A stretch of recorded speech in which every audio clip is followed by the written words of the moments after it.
الرحمن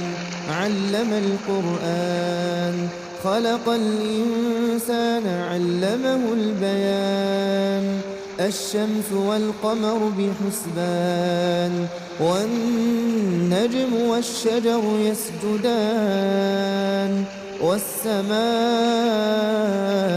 رفعها ووضع الميزان ألا تطغوا في الميزان وأقيموا الوزن بالقسط ولا تخسروا الميزان والأرض وضعها للأنام فيها فاكهة والنخل ذات الأكمام والحب ذو العصف والريحان فبأي آلاء ربكما تكذبان خلق الإنسان من صلصال كالفخار وخلق الجان من مارج من نار فبأي آلاء ربكما تكذبان رب المشرقين ورب المغربين فبأي آلاء ربكما تكذبان مرج البحرين يلتقيان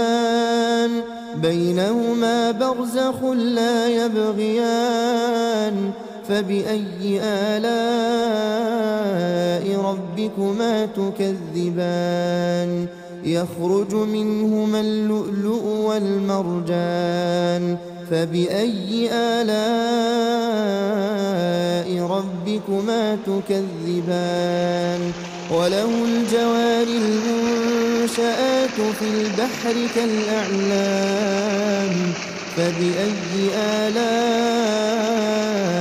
ربكما تكذبان كل من عليها فان ويبقى وجه ربك ذو الجلال والإكرام فبأي آلاء ربكما تكذبان يسأله من في السماوات والأرض كل يوم هو في شأن فبأي آلاء ربكما تكذبان سنفرغ لكم أيها الثقلان فبأي آلاء ربكما تكذبان يا معشر الجن والإنس إن استطعتم أن تنفذوا من أقطار السماوات والأرض فانفذوا لا تنفذون إلا بسلطان فبأي آلاء ربكما تكذبان يرسل